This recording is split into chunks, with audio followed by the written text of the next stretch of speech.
नमस्कार दोस्तों, electromagnet channel में आप लोगों का एक बार फिर से स्वागत है। दोस्तों, हम लोग यूपी पॉलिटेक्निक के फर्स्ट सेमेस्टर के सब्जेक्ट अप्लाइड फिजिक्स के बारे में पढ़ रहे थे, जिसमें हम लोग पहला चैप्टर मात्रक और बीमाएँ इसको पढ़ रहे थे।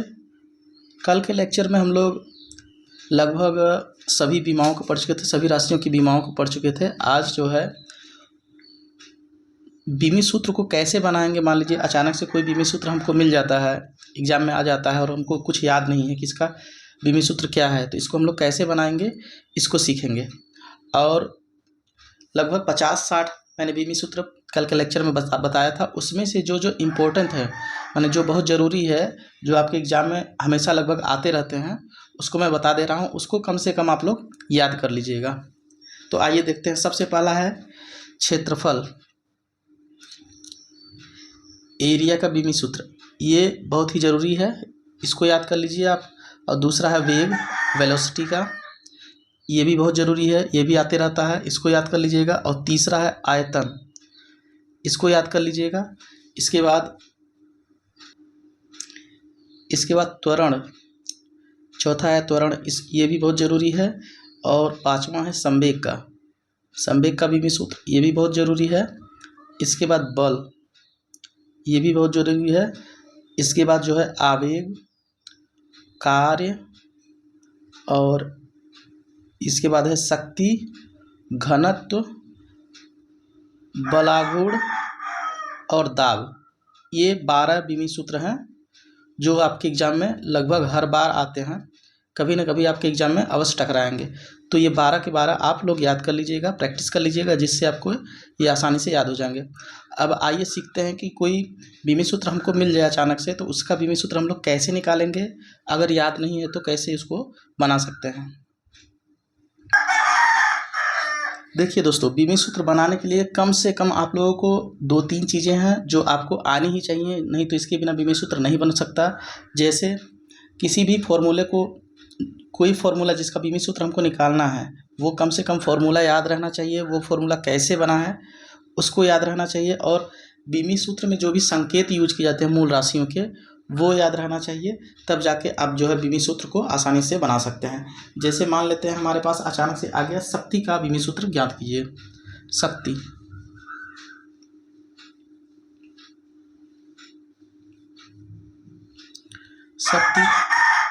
शक्ति बराबर क्या होता है? कार्य बटा समय।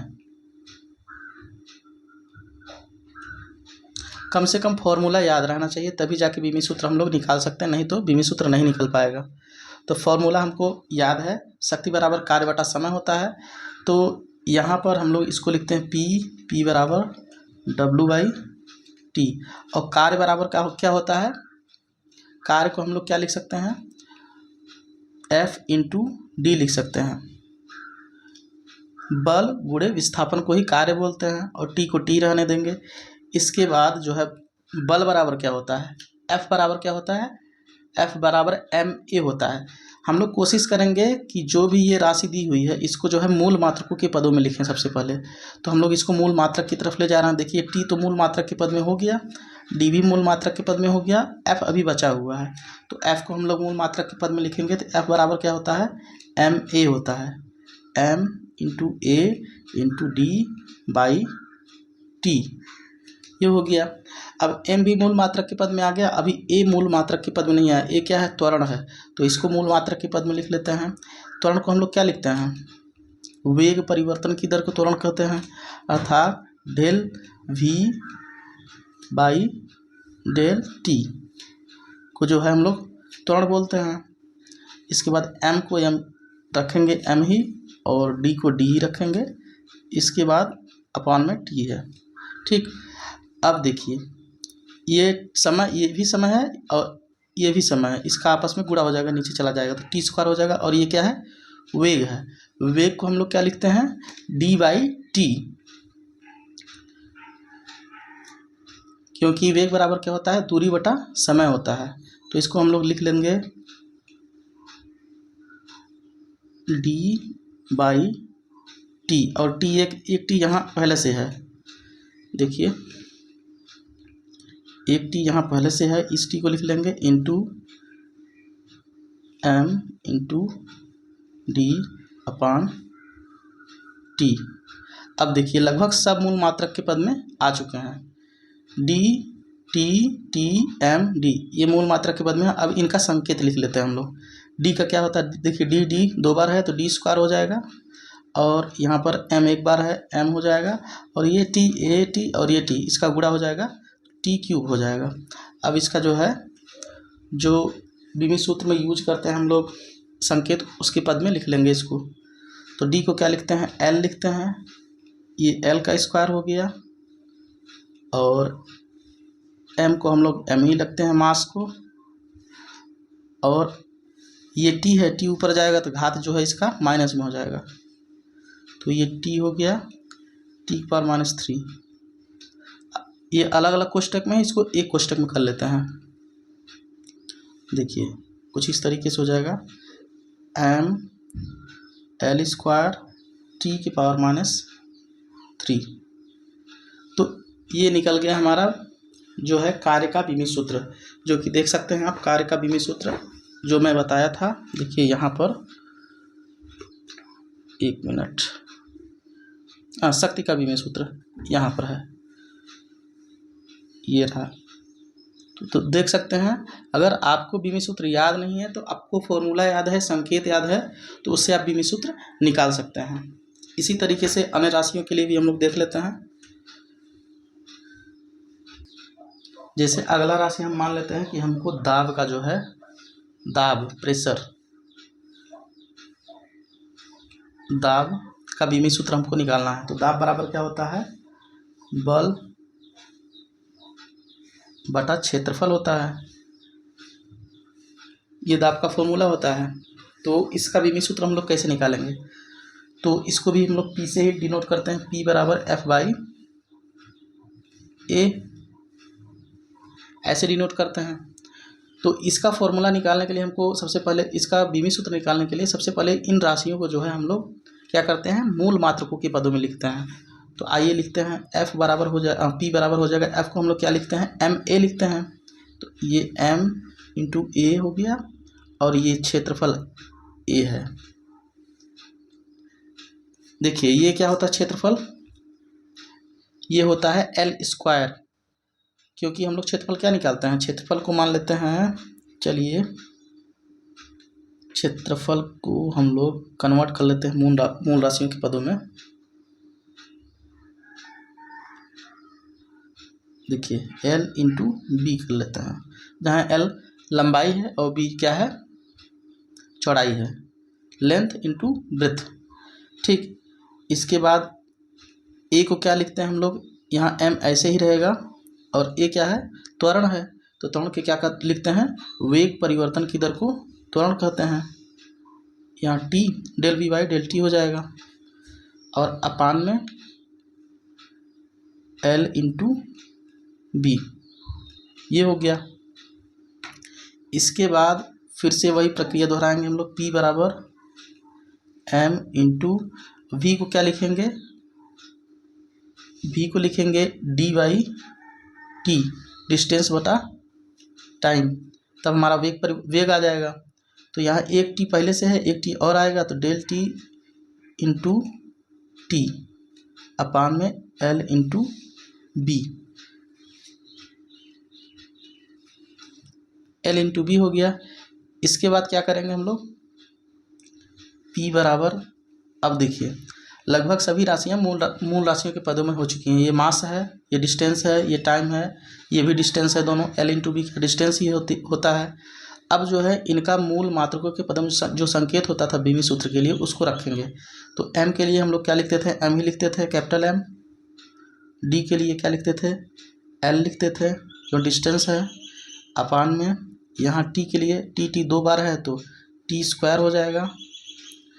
इसके बाद इसके बटे में क्या है, एल इंटू बी, तो इसको भी हम लोग एल को एल ही लिखेंगे और बी को भी एल ही लिखेंगे, क्योंकि दोनों ही दूरी है। अब क्या करेंगे, इधर देख लीजिए, अब ये जो एल है, दोनों एल का गुणा हो जाएगा, एल स्क्वायर हो जाएगा, और और देखिए इसको कैसे लिखेंगे सॉल्व करके, एम, ये एल हो गया, ये टी ऊपर चला जाएगा तो टी की घात कितनी हो जाएगी, माइनस में हो जाएगी, एक मिनट, टी की घात -2 अपान में यहाँ पर आएगा ये एल स्क्वायर हो जाएगा, एल स्क्वायर, ये वाला जो एल इंटू एल था एल स्क्वायर हो जाएगा। अब इसके बाद क्या करेंगे, इसको और सॉल्व करेंगे तो एम, ये एल ऊपर चला जाएगा तो यहाँ 2 घात प्लस में है तो ऊपर जाएगा तो माइनस में हो जाएगा, यहाँ पहले से 1 घात है तो गुणा होगा तो ये -1 आ जाएगा, और टी की पावर -2। तो ये देख सकते हैं आप, ये हो गया हमारा प्रेशर का, दाब का बीमी सूत्र। इस तरीके से हम लोग बीमी सूत्र को निकाल सकते हैं। जब हमको कोई बीमी सूत्र याद नहीं आ रहा है तो उसको हम लोग इस तरीके से कैलकुलेट करके आसानी से निकाल सकते हैं। अब मान लेते हैं हमको अगली राशि मिलती है जैसे विशिष्ट ऊष्मा। तो विशिष्ट ऊष्मा का बीमी सूत्र हमको ज्ञात करना है। तो विशिष्ट ऊष्मा का सबसे पहले फॉर्मूला हमको पता होना चाहिए। तो विशिष्ट ऊष्मा क्या होता है, विशिष्ट ऊष्मा, विशिष्ट ऊष्मा का जो फॉर्मूला होता है, ऊष्मा बटे में द्रव्यमान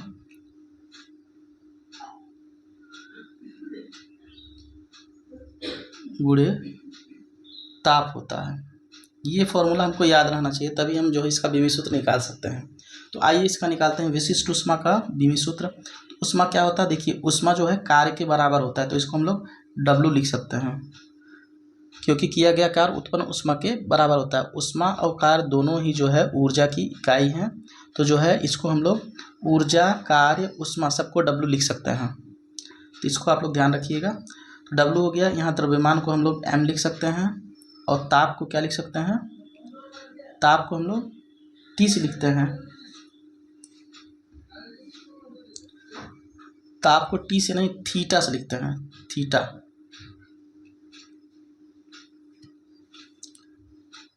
तो ये हो गया हमारा।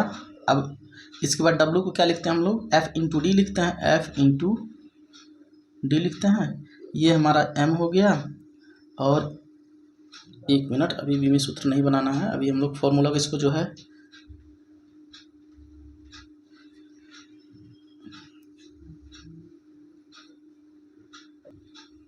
यहाँ डिग्री केल्विन लिखेंगे, क्योंकि अभी जब उसको मात्रा को कन्वर्ट करेंगे संकेत में तब जाके वहाँ पर जो है थीटा लिखेंगे। डिग्री केल्विन या डिग्री सेल्सियस यहाँ लिख सकते हैं। इसके बाद F इंटू डी ऊपर लिख सकते हैं, ये डिग्री केल्विन ही रहेगा। और F को और क्या लिख सकते हैं हम लोग, MA लिख सकते हैं। F अभी इसको मूल मात्रा के पद में लिखना है F को, तो ये हो जाएगा हमारा MA इंटू डी अपान में M इंटू डिग्री केल्विन। ठीक, इसके बाद ये M कट जाएगा, और इसको फर्दर सॉल्व करेंगे तो A को क्या लिख सकते हैं, del V by del T into d upon में डिग्री केल्विन। ठीक, इसके बाद इसको और फर्दर सॉल्व करेंगे तो इसको D बाई टी स्क्वायर लिख सकते हैं। अभी हम लोग सीख चुके हैं कि यहाँ 2 बार T आएगा तो T स्क्वायर हो जाएगा, इंटू डी अपान में डिग्री केल्विन। अब जो है सब देखिए, सब लोग लगभग जो है मूल मात्रकों के पदों में आ चुके हैं। अब इसको थोड़ा और गुणा कर लेते हैं, ये हमारा हो जाएगा, इधर देखिए D का D से गुणा होगा तो ये हो जाएगा D square upon T square into degree kelvin, क्योंकि ये नीचे चला जाएगा, जब गुणा होगा तो नीचे चला जाएगा। अब जो है इनके संकेतों को लिखते हैं, जो हम लोग बीमी सूत्र बनाते समय लिखते हैं। इन संकेतों को यहाँ पर रख देते हैं। D का क्या लिखते हैं, L, क्योंकि डिस्टेंस है तो L का स्क्वायर हो जाएगा। और T को क्या लिखते हैं, कैपिटल T का स्क्वायर हो जाएगा, यहाँ T स्क्वायर है। और इसके बाद डिग्री केल्विन, डिग्री केल्विन का हम लोग क्या लिखते हैं, थीटा लिखते हैं, तो ये थीटा हो जाएगा। इसको ऊपर ले जाएंगे घात को, तो यहाँ पर लिख सकते हैं L स्क्वायर T की पावर -2 इंटू थीटा की पावर -1। ये हो गया हमारा विशिष्ट ऊष्मा का जो है बीमी सूत्र। इसको अगर दूसरे पदों में लिखें तो यहाँ m power 0 L square T की पावर -2 और थीटा पावर -1 भी लिख सकते हैं।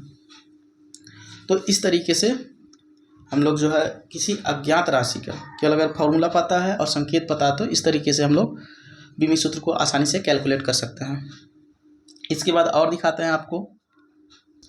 इसके बाद मान लेते हैं हमको गुप्त ऊष्मा की जो है हमको बीमी सूत्र प्राप्त करना है, तो कैसे निकालेंगे। देखिए गुप्त ऊष्मा का फॉर्मूला क्या होता है, Q बराबर ml होता है, Q बराबर ml,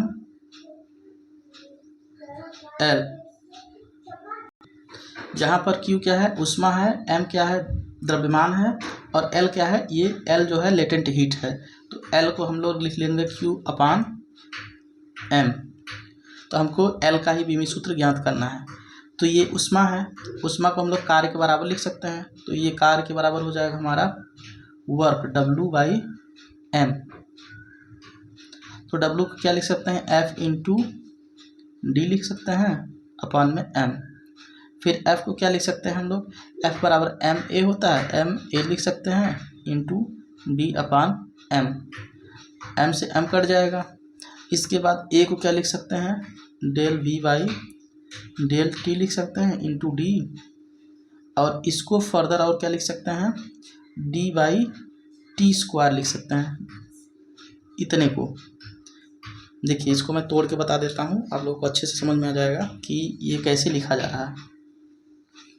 देखिए ये वेग है, वेग को लिख सकते हैं हम लोग d/t, वेग को केवल d/t, वेग पर जो है विस्थापन की दर को वेग कहते हैं, तो d/t इसको लिख सकते हैं। इसके बाद जो है यहाँ पर एक t पहले से है, तो इसको डेल t यहाँ नीचे रह जाएगा इंटू डी। अब देखिए ये भी टाइम है, ये भी टाइम है, दोनों का गुणा हो जाएगा। तो दोनों का गुणा होगा तो d इसका भी गुणा हो जाएगा, तो d² अपान t² हो जाएगा। ठीक, अब देखिए ये मूल मात्रकों के पदों में आ चुका है। अब यहाँ पर इनके संकेतों को रख लेंगे। तो d क्या डिस्टेंस है, इसको जो है L से डिनोट करते हैं, L² हो जाएगा क्योंकि यहाँ d² है। इसके बाद जो है t क्या है, टाइम है, इसको t से डिनोट करते हैं, स्क्वायर है तो यहाँ स्क्वायर कर देंगे, और इसको और सॉल्व करेंगे, इसको ऊपर ले जाएंगे तो L² t²। अब दोनों को एक ही कोष्टक में कर लेंगे तो ये हो जाएगा L² t² t⁻² होगा, क्योंकि यहाँ नीचे से जब ऊपर जाएगा घात ऋणात्मक हो जाता है, -2 हो जाएगा। या इसी को दूसरे पद में लिख सकते हैं, इसको m⁻0 L² t⁻², ये हो गया हमारा बीमी सूत्र। ये किसका है, गुप्त ऊष्मा का बीमी सूत्र है। इस तरीके से आइए और भी देख लेते हैं एक दो, आपको इससे जो है प्रैक्टिस हो जाएगा, तो आप किसी भी बीमी सूत्र को आसानी से निकाल सकते हैं।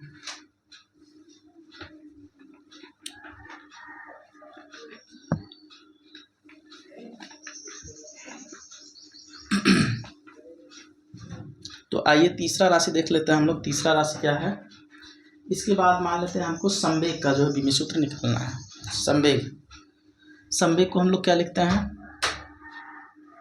बीमी सूत्र तभी निकाल पाएंगे जब आपको फॉर्मूला याद रहेगा, संकेत याद रहेगा, तभी। संवेग बराबर होता है द्रव्यमान गुणे वेग, ये संवेग का फॉर्मूला है। अब मान लेते हैं संवेग का हमको जो है बीमी सूत्र निकालना है, तो क्या करेंगे, तो इसको m है, द्रव्यमान है, इसको ये मूल मात्रा के पद में है, ये है, इसको m ही रखेंगे। वेग को क्या लिखेंगे, वेग को del d upon del t, अर्थात विस्थापन की दर को क्या कहते हैं, वेग कहते हैं, या d/t भी लिख सकते हैं इसको। तो यहाँ पर m इंटू d/t। अब देखिए पूरा का पूरा जो है मूल मात्रकों के पदों में ये आ चुका है। अब यहाँ पर जो इनके संकेत लिख देंगे, m का m ही लिखते हैं, इसके बाद d को क्या लिखते हैं, l लिखते हैं, और t को क्या लिखते हैं, t लिखते हैं, टाइम को। ये ऊपर जाएगा तो ये हमारा हो जाएगा m l t⁻⁻1। अब इनको जब एक कोष्टक में करेंगे तो ये कुछ इस तरीके का हो जाएगा,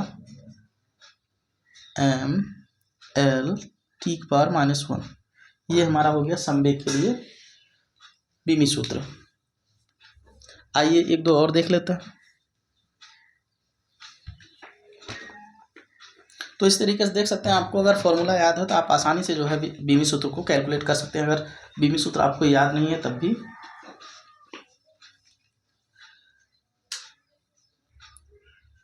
इसके बाद हम लोग देखते हैं जड़त्व आघूर्ण का। जड़त्व आघूर्ण, जड़त्व आघूर्ण, जड़त्व आघूर्ण बराबर क्या होता है, एम आर स्क्वायर। एम क्या है, मास है, और आर क्या है, जो है घूर्णन बिंदु से मास की दूरी है। तो आइए देखते हैं इसको कैसे कैलकुलेट करेंगे। तो ये तो बहुत ही आसान है। एम मूल मात्रा के पद में है ही, आर भी क्या है, मूल मात्रा के पद में है। आर डिस्टेंस है, तो डिस्टेंस को हम लोग सीधा सीधा ये कन्वर्ट हो जाएगा, इसमें किसी प्रकार का कोई प्रॉब्लम नहीं आएगा। एम को हम लोग सीधा लिख लेते हैं, एम कैपिटल एम, जो बीमी सूत्र बनाते समय जो संकेत यूज करते हैं। आर क्या है, एल है, इसको भी हम लोग एल के घात 2 लिख लेंगे। अब दोनों को एक कोष्टक में कर लेंगे, यही हमारा इसका बीमी सूत्र हो जाएगा। तो ये हो गया हमारा बीमी सूत्र। इसको अगर अन्य पदों में लिख सकते हैं तो ऐसे इस तरीके से लिख सकते हैं, M L square T power 0। तो आप जो है इस तरीके से बीमी सूत्र को बना सकते हैं। ये भी बीमी सूत्र सही है और ये भी सही है। जैसा आपके उत्तर में दिया रहेगा आप उसको मिलान करके उसको टिक मार सकते हैं। तो इस तरीके से ये 1 नंबर या 2 नंबर में बहुविकल्पी प्रश्न के रूप में आता है। इसमें से जितना मैंने बताया, इसमें से कम 1 या 2 अवश्य आपके एग्जाम में फंस जाएंगे। तो आज के लिए इतना ही। अगर ये वीडियो लेक्चर आप लोगों को समझ में आया है तो चैनल को लाइक करें, सब्सक्राइब करें, अपने दोस्तों में भी शेयर करें। और किसी भी प्रकार का कोई क्वेरी हो तो आप लोग कमेंट बॉक्स में लिख सकते हैं। इसके बाद कल हम लोग बीमी समीकरण के उपयोग पढ़ेंगे, एरर पढ़ेंगे, और भी बहुत कुछ इस चैप्टर में अभी उसको पढ़ेंगे। तो आज के लिए फ़िलहाल इतना ही। धन्यवाद।